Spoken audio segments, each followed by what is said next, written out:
Seguinte, Fux vota para absolver Augusto Heleno por todos os crimes. Para ministro, anotações apreendidas do general eram rudimentares e que jamais poderiam ser considerado algo além de mera cogitação. Não é possível, por meio dos crimes do Estado Democrático, punir discurso político, mesmo que ácido, repugnante ou até mesmo falso. Isso incide em outras figuras. Essa parte do discurso falso é importante, porque o pessoal fala tanto de fake news, fake news, fake news. Qual é o artigo? Qual é a tipificação penal para fake news? A pretensão ministerial ainda me parece mais dissonante dos manuscritos apreendidos do réu Augusto Heleno. São anotações rudimentares, sem data determinada, além de 2 impressos com pensamentos demandados sobre a confiabilidade do sistema eletrônico de votação. O exercício da condição de assessoramento jurídico ao Executivo Federal não é um ato executivo violento capaz de abolir o Estado Democrático de Direito. A par disso, mais uma vez, se trataria de um rascunho rudimentar e confuso que jamais poderia ser considerado algo além de mera cogitação, acrescentou o ministro. Durante o julgamento, a defesa do general Heleno, o advogado dele apresentou uma tabela que mostrava que, inclusive, a ordem das folhas no caderno do Heleno não condizia com a mesma ordem das folhas lá da peça da PF e da PGR. É como se o pessoal tivesse tirado algumas folhas para ficar parecendo que o que ele tá falando aqui, ele já tá falando logo na sequência. Mas não era logo na sequência, era lá na frente, várias e várias páginas depois. Que aí esse vínculo causal ficava um pouco mais distante, até difícil de ser provado. Basicamente impossível de ser provado, né? Mas enfim. Julga improcedente a pretensão acusatória em réu, em relação ao réu Augusto Heleno, com base no artigo 3867 do Código de Processo, em relação a todos os delitos. Aqui é só um vídeo, eu coloquei muito mais para mim do que para vocês, porque o que eu trago em vídeo já tá meio que organizado, né? E vai parar no Atlas. Então, eu quero que no futuro as pessoas possam poder não só ler o que saiu na imprensa, comentar nas redes sociais, mas ver, né, o comentário. Como foi o voto lá, o momento do voto do Fux, que ele absolve o Heleno de todos os crimes. Avançando, o Anderson Torres. Esse daqui foi bem interessante, porque o Fux falou tanta obviedade sobre tantos assuntos, e inclusive acabou por expor a esquerda, o PT, e toda a hipocrisia até da imprensa, que a gente vai comentar sobre isso, né? Mas a começar, a maior parte desse vídeo eu até baixei, mas como eu sei que tem muita coisa pra falar hoje, eu vou me abster de dar play em todos. Mas enfim. Anderson Torres não pode ser responsabilizado criminalmente nem pelo crime de organização criminosa, nem a nenhuma prova com relação aos crimes de atentado ao Estado Democrático. Anderson Torres não era tão próximo aos oficiais militares com quem se reunia. Os diálogos envolvendo o réu nas reuniões com oficiais de alta patente das Forças Armadas e com representantes do alto escalão do governo federal demonstram que não houve fala determinando ou cogitando a prática de um golpe de Estado, de danos ou de qualquer outro crime. Eram manifestações de caráter institucional sobre os temas de sua pasta. Só porque o cara estava na reunião, mas o que tem de mensagem? Não tem nada. Tem nada que ligue a ele a nada do que estava acontecendo. Por essa razão, eu julgo improcedente esse pedido de condenação do réu pelo crime de organização criminosa. E aqui, o réu Anderson Torres tomou ações para impedir que a sede do Supremo fosse invadida, o que afastaria a autoria imediata do ex-ministro da Justiça nos atos de vandalismo. Para os demais réus, Fux avalia não existir indícios de uma ordem imediata para a invasão, ou seja, o anexo causal com 8 de janeiro. Não há provas nos autos de que os réus tenham ordenado a destruição e depois se omitido, né? Pelo contrário. Isso aqui acho que até baixei, esse vídeo é curtinho. Deixa eu ver aqui, 8 de janeiro. Deixa eu ver se eu baixei esse. Achei que não baixei não? Não baixei não. Enfim. Aí de novo, não há nenhuma prova de que algum dos réus tinha o dever específico de agir para impedir os danos causados pela multidão em 8 de janeiro de 2023. Onde que está escrito que algum deles era o responsável para barrar o que aconteceu no Rio de Janeiro. Onde? Mas me diz aqui, né? Que era obrigação deles. Não há prova nos autos. Prova, sabe o que é isso? Prova? Não tem.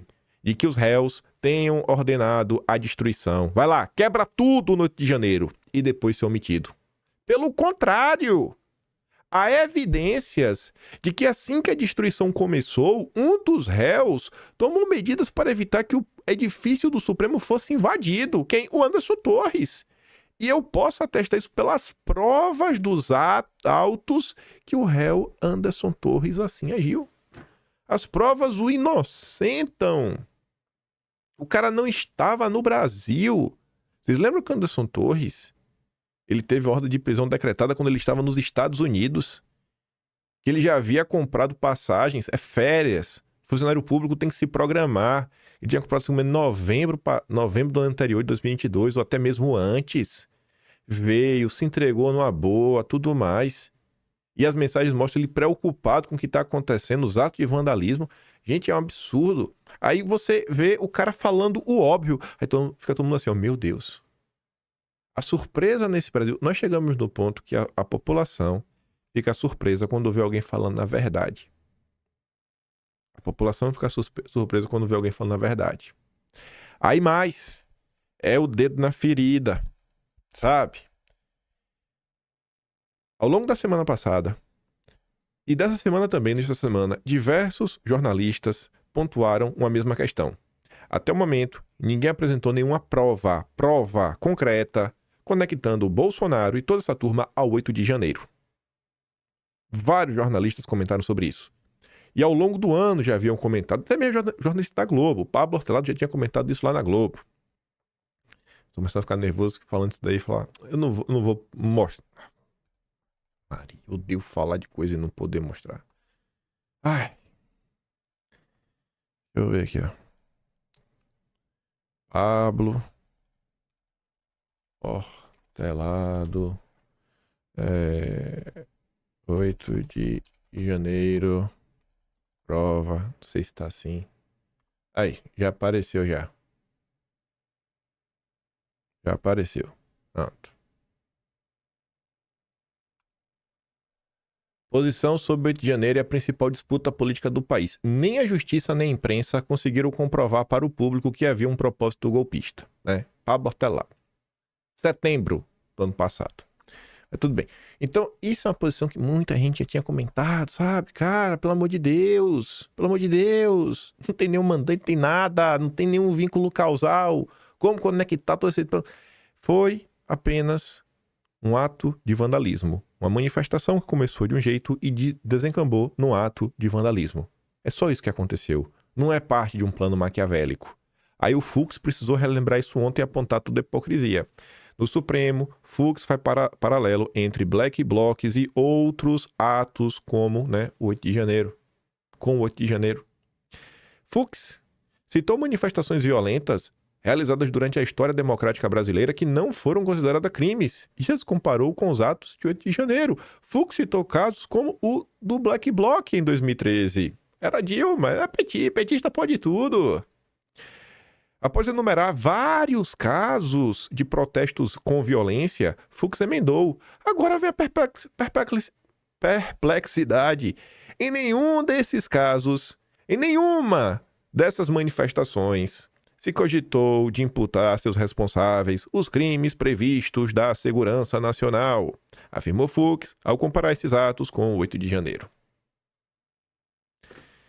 Verdades inconvenientes que ganharam destaque ao longo do dia de ontem. Aí ele também falou dos acampamentos. Qual é o crime de um acampamento? Me diz. Não configuram crimes eventuais acampamentos, manifestações, faixas e aglomerações. Qual é qual o crime? Crime de quê? De acampamento? Como é esse crime? É o crime do escoteiro? Não pode acampar?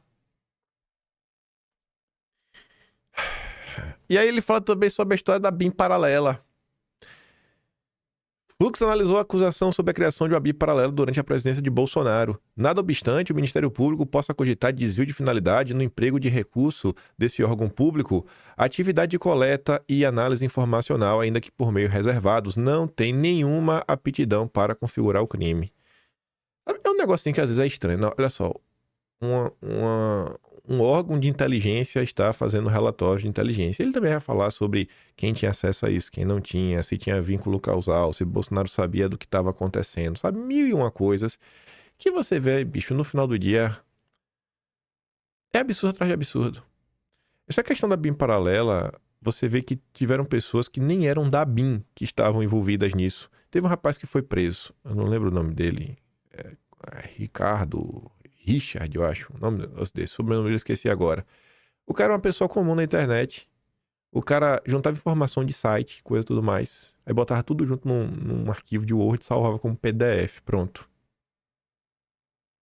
Não era uma pessoa que estava utilizando nenhum software do governo, sabe? Nenhum dado, sigilo, nada. Era só notícia de internet que ele juntava e botava lá pra, sei lá, falar bem ou mal de alguém. Só isso. Essa era a BIM paralela. Mas vamos lá. Vamos falar especificamente sobre Jair Messias Bolsonaro. Eu tô tentando resumir, né? Porque foram 13 horas. 13 horas. O Sem Cabelos aí que adora, né? A simbologia, punir lá o Partido Bolsonaro 22 milhões e tudo mais, né? Então, 13 horas. Após 13 horas de voto, Fux condena Cid Braga Neto e absolve Bolsonaro. Como eu falei, né? Cid Braga Neto considerou culpado aí mesmo, que tramou tudo, etc. Tudo mais. O Ramagem só foi absolvido de 2 crimes dos 5. E Bolsonaro foi absolvido de todos. Fux afastou completamente as teses de organização criminosa, dano qualificado e deterioração de patrimônio tombado. Aí tá lá, né? É preciso condenar quando há certeza e absolver quando há dúvida, diz o Fux. O ministro do Supremo fez a afirmação a introduzir voto antes de abordar as questões preliminares e mérito da ação penal que pode condenar Bolsonaro, né? Isso ainda era 9h30 da manhã. Ninguém esperava o que vinha pela frente, né? Mas já deu uma tremida. Fux afirmou durante o voto que pode formar maioria na corte para condenar Bolsonaro, que um juiz precisa de firmeza para condenar um réu e humildade para absolvê-lo quando houver dúvida sobre as acusações.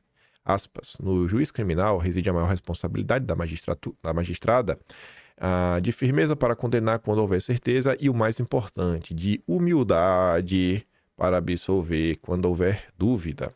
Aí tem um ponto aqui que eu queria destacar na matéria, né? Esses militantes vagabundos da imprensa. Afirmou durante voto que pode formar a maioria para condenar Bolsonaro. Isso aqui já é narrativa. Não é narrativa, como eu posso falar? Isso daqui já é uma forma de fazer política através da imprensa. Porque os jornalistas escreveram dessa forma. Se os jornalistas quisessem, eles também poderiam falar o seguinte, né? O ministro Fux afirmou durante o voto que pode abrir divergência no julgamento de Bolsonaro. Podiam colocar dessa forma. Que pode abrir divergência. Mas por que bota para condenar? Porque é o interesse da imprensa. Pode parecer bobagem, gente, mas não é. Não é bobagem. É a vontade da imprensa de perseguir e destruir Bolsonaro. Aí vamos lá. Uma das coisas que todo mundo discutiu, todo mundo apontou, toda a turma da direita fala sobre isso, mas desde o princípio. Tem fala do advogado de Bolsonaro, tem fala do advogado de Braga Neto, juristas debateram sobre isso. Em voto, Fux cita a tese do document dumping, evocada por defesa de Bolsonaro, que é o quê? Tu joga um monte de informação, impossível de um ser humano comum, está apto a, sabe, investigar os seus pormenores, e muitas vezes essas informações, todas desconexas, não estão indexadas, não tem um índice, início, meio e fim. Se vira aí, vê lá o que tu quer. E não dá tempo para as pessoas, sabe, analisarem esse processo. Ao alegar em seu voto que houve cerceamento de defesa, Fux citou a tese do document dump, uma tática de fornecer um volume excessivo de documentos sem a devida organização, dificultando a análise. O ministro afirmou que os 70 terabytes de arquivos poderiam ser equiparados a bilhões de páginas, a depender da resolução ou do número de caracteres. E aí, olha como é curioso. O Fux, ele não falou 70 terabytes.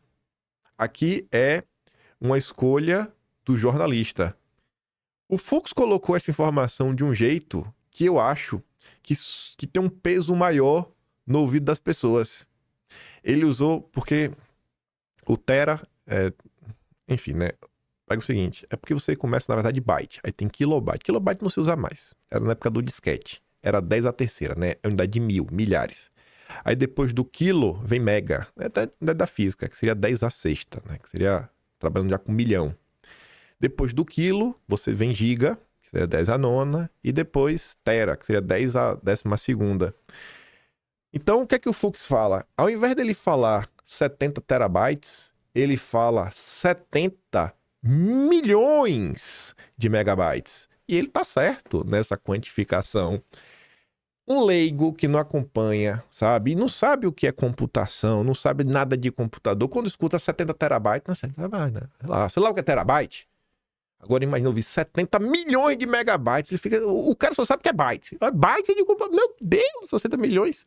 Então aqui também foi uma opção jornalística. E não tá errado. Colocou lá de forma mais resumidinha, mas o termo utilizado no julgamento foi mais curioso, mais curioso. Nuances que às vezes passam desapercebidas. Talvez fosse para defender o Lula, né? A Globo tinha falado sobre isso. É a mesma linha de argumentação na qual a defesa de Bolsonaro tem insistido. A expressão em inglês mencionada por Fux foi evocada pelos advogados, né? O document dumping. Em sua sustentação, dias atrás, Celso Vilardi, que representa Bolsonaro, disse que, aspas, os autos chegaram em cima da hora das audiências em milhares de páginas, o que inviabilizou um contraditório efetivo. Fecha aspas, abre agora, né, mais umas linhas aí para mais comentários. Aqui também é opção jornalística. Jornalismo não é o que o advogado disse, não é o que o juiz disse. Jornalismo é a busca pela verdade. Uma boa matéria jornalística, e isso acontece quando você pode prejudicar a direita, o jornalista iria atrás de checar essa informação. Esse não é o papel do jornalismo? Checar os fatos? Expor as verdades que muitas vezes são indigestas, tanto por bem quanto por mal? E aí, é o que o advogado falou ou o que realmente aconteceu? Você termina de ler essa notícia e você não sabe se isso é verdade ou mentira. Você já percebeu isso? Teve ou não teve document dumping de acordo com... Você não sabe. Você não tem um juízo de valor. Isso daqui também não é aleatório. É proposital. Que é para deixar menor, né? Talvez o Fux seja parcial. Talvez o Fux esteja tentando ajudar Bolsonaro.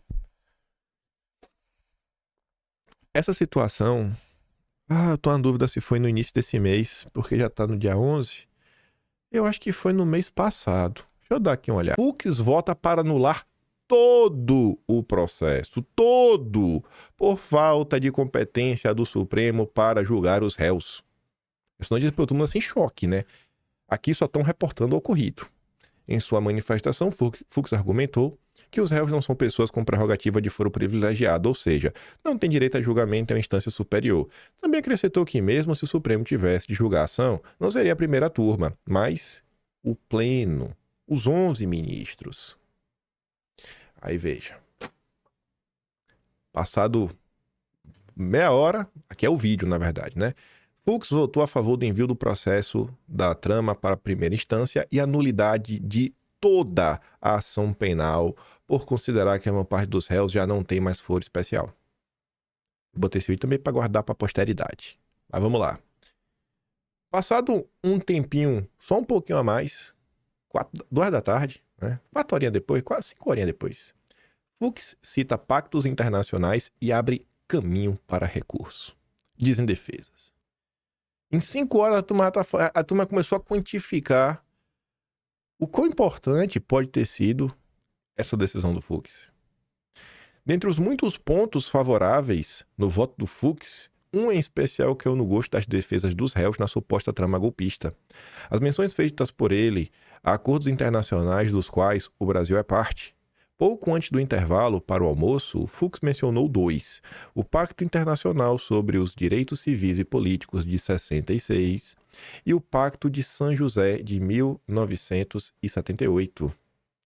E esse São José da Costa Rica, o pessoal fala muito, né? É uma questão internacional. Então, assim, você violar acordos internacionais, eu acho que acaba por, querendo ou não, né, para uma parte das pessoas justificar, né, quando dizem que existe violação de direitos humanos, né, e perseguição política, caça às bruxas. Ambos oferecem salvaguardas para pessoas que se dizem perseguidas judicialmente e condenadas sem direito à ampla defesa e devem servir de base para recursos interpostos por advogados a cortes internacionais. Segundo advogados, um voto como o de Fuchs, fortemente embasado e doutrinário, aumentaria as chances de que os argumentos da defesa sejam ao menos ouvidos com atenção por cortes internacionais de direitos humanos.